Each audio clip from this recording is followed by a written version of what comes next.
The restoration of Exham Priory had been a stupendous task. For little had remained of the deserted pile but a shell-like ruin. But because it had been the seat of my ancestors, I let no expense deter me. The place had not been inhabited since the reign of James I, when a tragedy of intensely hideous, though largely unexplained nature occurred. It appeared that my ancestor was accused, with much reason, of having killed all the other members of his household in their sleep. This deliberate slaughter, which included his father, as well as 3 brothers and 2 sisters, was strangely condoned by the villagers and slackly treated by the law. With this sole heir nevertheless legally denounced as a murderer, the estate had reverted to the crown, the accused man making no attempt to exculpate himself or regain his property. Shaken by some horror greater than that of conscience or the law, and expressing only a frantic wish to exclude the ancient edifice from his sight and memory, Walter de la Power fled to the United States, where, by the end of several generations, the family had achieved a proud and honorable, if somewhat reserved and unsocial, Virginia line. After the Civil War, the family moved north. I emerged and grew to manhood, to middle age, and to ultimate wealth within the grayness of a Massachusetts business life. My wife, Emily, died shortly after the birth of our only son, Alfred. And Alfred in the Aviation Corps in 1917. They both had died, leaving me old, bereaved, and aimless, a retired manufacturer. I traveled, eventually to England, eventually to Anchester, eventually to the ancient family seat, Exham Priory itself. A jumble of tottering medieval ruins covered with lichens, perched perilously upon a precipice, denuded of floors and other interior features save the stone walls and the separate towers. The priory had been allotted to the estate of the Norris family by the crown. And now, 3 centuries later, I purchased the ruin for a surprisingly reasonable figure and resolved to divert my remaining years by restoring my ancestral home.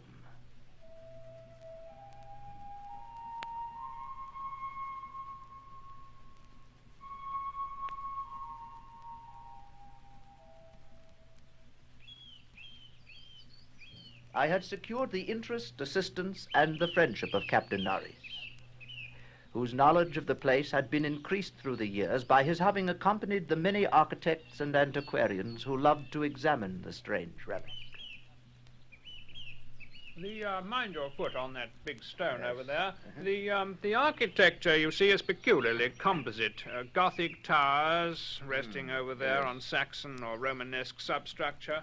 The foundation is of a still earlier order, blend of orders, I suppose, Roman or even Druidic or native Cymric, if legends speak truly.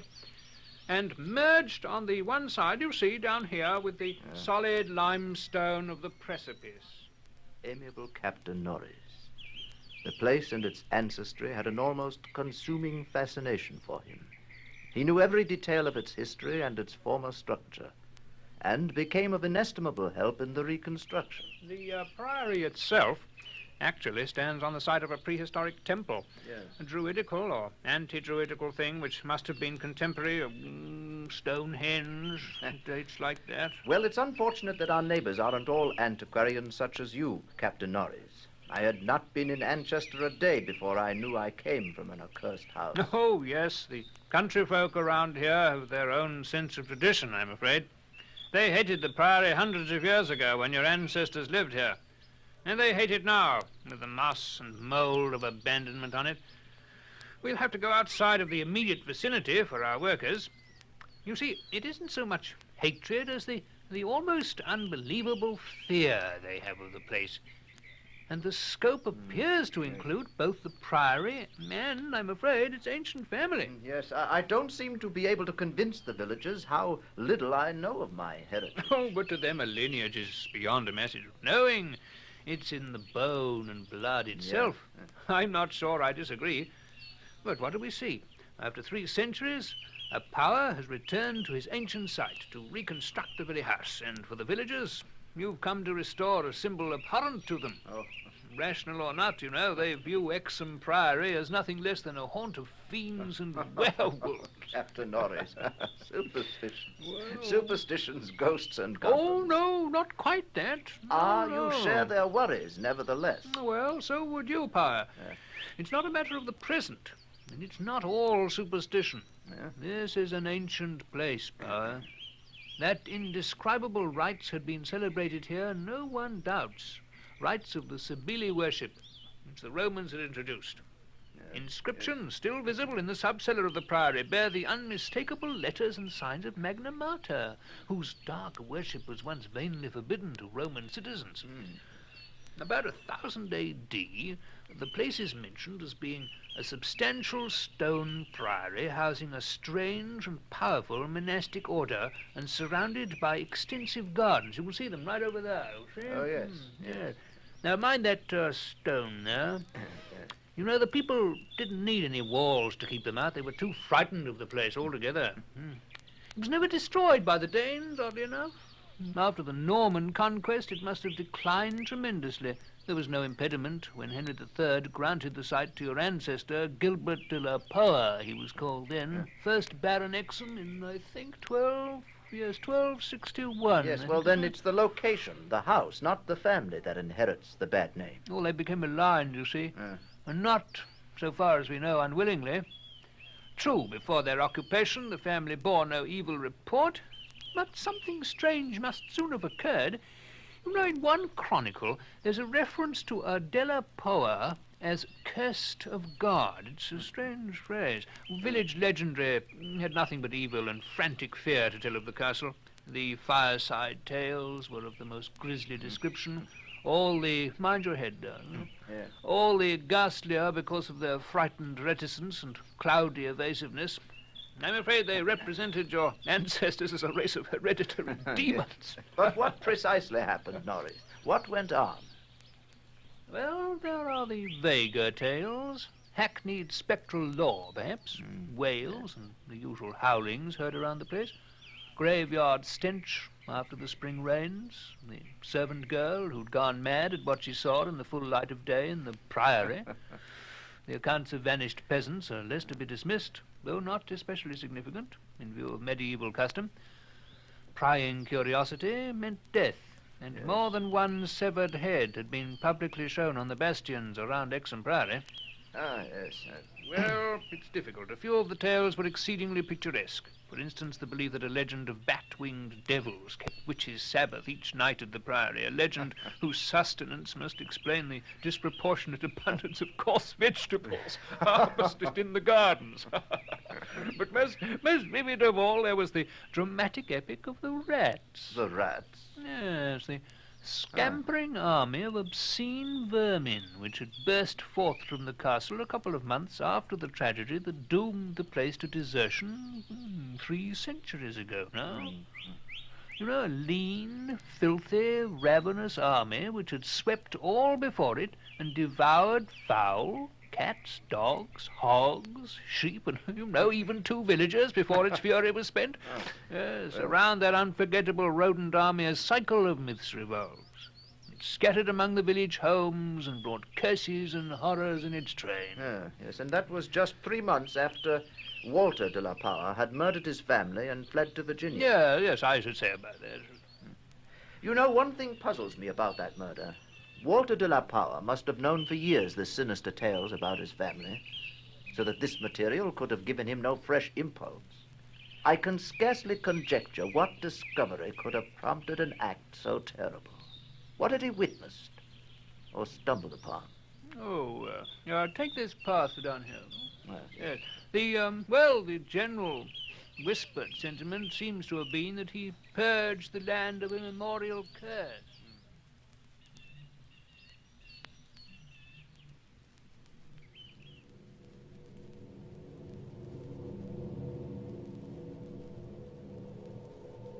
such was the law that assailed me as I began, with an elderly obstinacy, the work of restoring my ancestral home. While living with Captain Norrie's family during the restoration of the priory, I collected many such tales of superstition or fact. But it must not be imagined that they formed my principal psychological environment. I was constantly praised and encouraged by Captain Norries and the antiquarians who surrounded and aided me. When the task was done, over 2 years after its commencement, I viewed the great rooms with pride. Wainscoted walls, vaulted ceilings, mullioned windows, broad staircases, all there, all as it had been. Every attribute of the Middle Ages was cunningly reproduced. The new parts blended perfectly with the original stone walls and foundations. The seat of my fathers was complete, and I looked forward to redeeming at last the local fame of the line, which ended with me. The interior of the old house was, in truth, wholly new and free from old vermin and old ghosts. The first incident occurred 6 days after I moved into the priory. That night, dispensing as usual with a valet, I retired to the West Tower chamber, which I had chosen as my own. The room was circular, very high, and without wainscoting, the stones being hung with tapestries. I did not draw the curtains, but gazed out at the narrow north window, which I faced from the canopied four-poster. At some time, I must have fallen quietly asleep, for I recall a distinct sense of leaving strange dreams.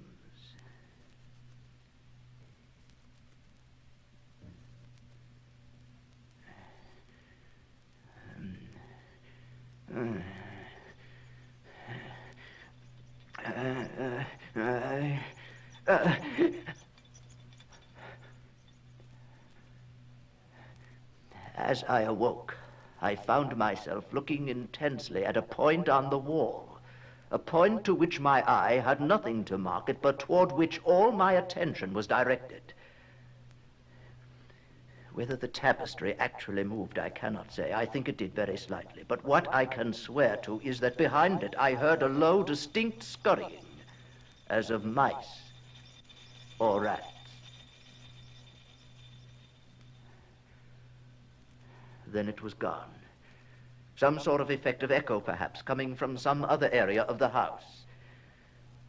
There was no need of my looking behind the arras, for the walls were of solid stone, several feet thick.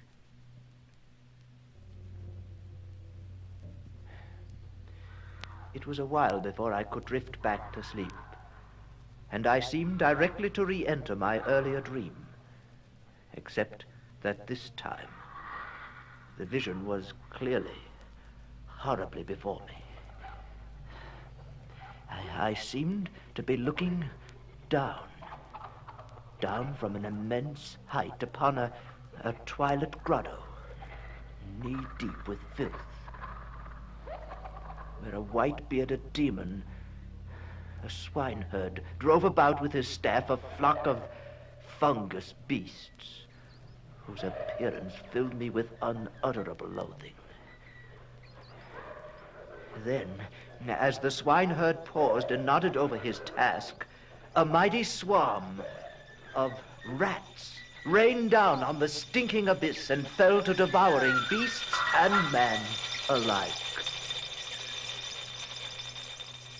But suddenly I was awake, wide awake. On every side of the chamber, the walls were alive with nauseous sound. The verminous slithering of ravenous, gigantic rats. I could see a hideous shaking all over the tapestry. But the motion disappeared almost at once, and the sound with it.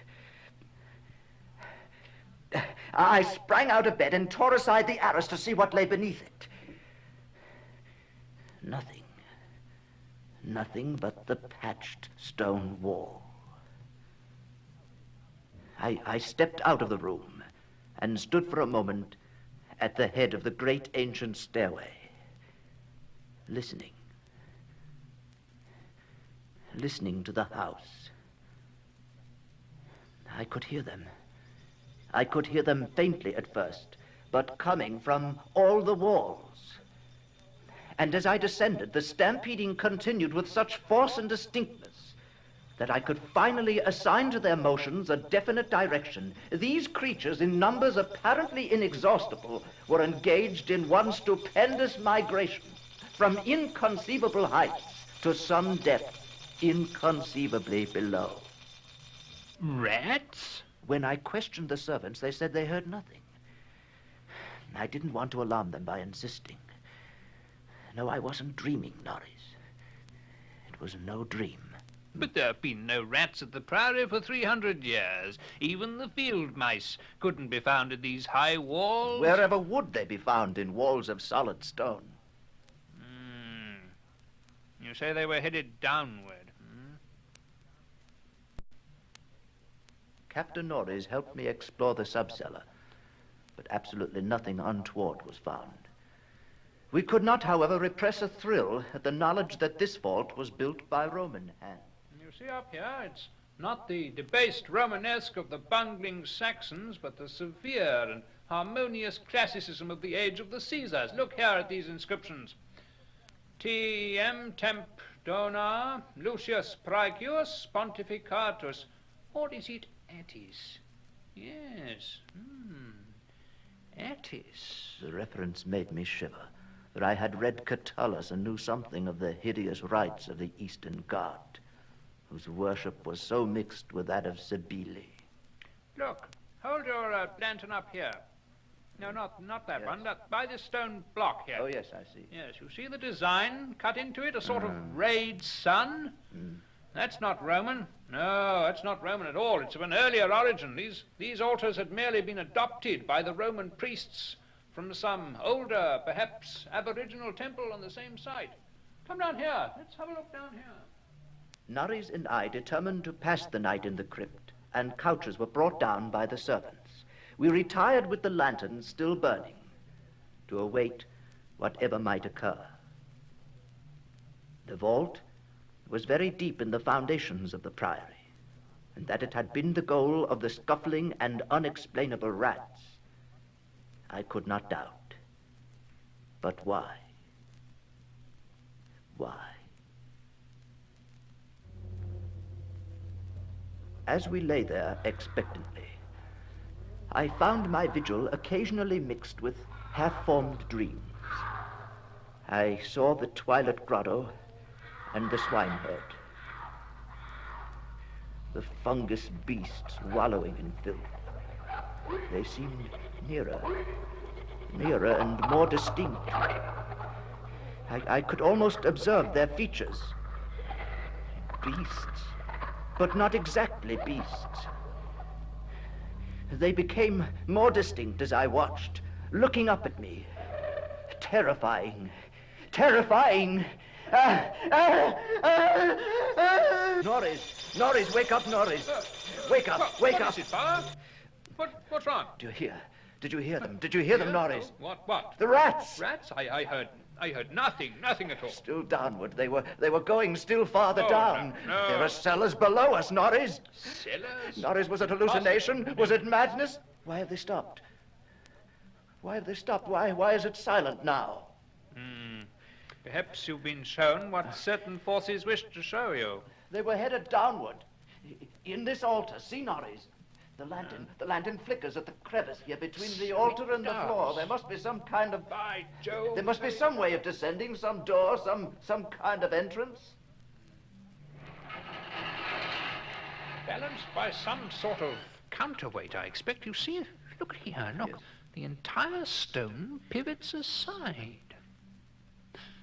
By Jove! There's your cellar power. A horror. Stone steps descended into an abysmal dark, but scrawled across them as far as we could see, skeletons, attitudes of panic fear all over them, the marks of rodent gnawings, a ghastly array of human or semi-human bones, cretinism, semi-apedom. We descended the hellishly littered steps. Horrifying, but extraordinary. Look here. Out through solid rock. Notice the strokes here. Look, according to the direction of them, this passage must have been chiseled from beneath upward. No? Look at that. You notice the air? There's a cool movement of air, probably some fissure in the cliffs above. Yes, look, Pa, the stairway ends here. There's light filtering down from somewhere up here. I can't quite see it, but... Hey, it must be morning outside, you know, almost enough light to see. It's a sort of grotto. Enormous. You can just barely... The descent from reality had almost prepared me for what was to come. Norris, when I reached him, stared out with a look resembling that of the skulls at his feet. Then I followed his eyes over the subterranean world before us. Dear God. We must not underestimate the archaeological importance of such a discovery as this, Pa. The Twilight Grotto was of enormous height and stretched farther than any eye could see. There were buildings and other architectural remains. In the center, a circle of monoliths, but dwarfed, everything dwarfed by the spectacle on the ground. An insane tangle of bones, human or nearly so. Like a foamy sea, they stretched postures of demonic frenzy, either fighting off some menace or clutching other forms with cannibal intent. Yes, the skulls suggest a rather baffling mixture. Mostly lower in the scale of evolution than Pithecanthropus, but in every case definitely human. Actually, some of them seem to be supremely and sensitively developed types. Horror upon horror. All the bones gnawed. Altars serving as butcher shop and kitchen. Mostly by rats. Yes. Cauldrons. Dining tables. Not all by rats, by Jove. Goblets brown-stained and dried. Horror upon horror. Notice the stone pens over here, for the keeping of herd, I expect, and out of which they must have broken in their last delirium of hunger or rat fear. Herds of some primordial human type. Yes, fascinating. And there a row of cells, nearly rusted through. Their tenants still locked inside. And on the bony forefinger of one, a seal ring with my own coat of arms. Strange ideographic carvings here on some of the skulls. Here. Look at this, Pa. You know, I believe they're Phrygian in origin. Cases of formally arranged bones with parallel inscriptions in Greek and Latin. Still downward. I could hear them. Where else could they draw me? Across the grotto, carrion pits of sawed bones, picked bones, open skulls, nightmare chasms, unhallowed centuries grinning their unnameable fancies. Then to the edge of a depth hideously foreshadowed by my dreams. An apparently boundless depth. Power, there's no end to it. A great mouth, lined with human debris, spewing, swallowing, yawning out from the primordial... Power, stay out of it, man! The rats, questing new horrors, determined to lead me on. I ran, following them.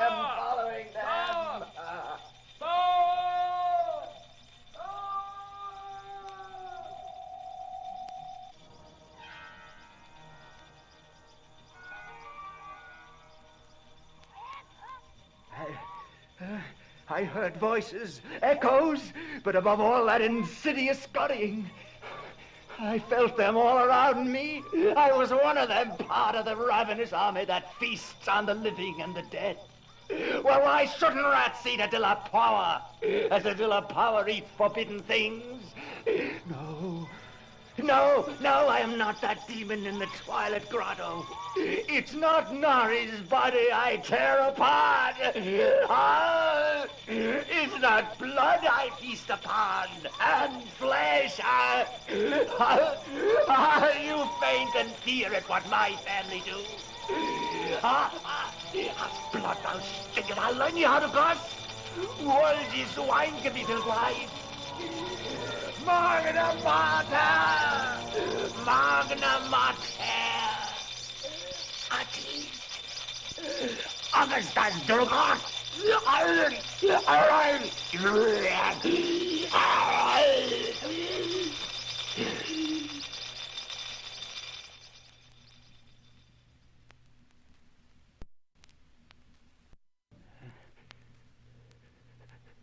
That is what they said. I said when they found me in the blackness over the half-eaten body of Captain Norris. Now they have blown up Exham Priory and shut me into this barred room at Hanwell with fearful whispers about my heredity and experience. When I speak of poor Norris, they accuse me of a hideous thing. But they must know that I did not do it. They must know it was the rats. It was the rats whose scampering will never let me sleep. The demon rats that race behind the padding of this room and beckon me down to greater horrors than I have ever known.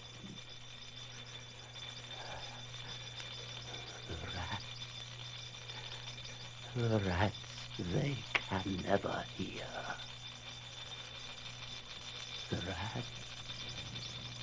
The rats in the wall.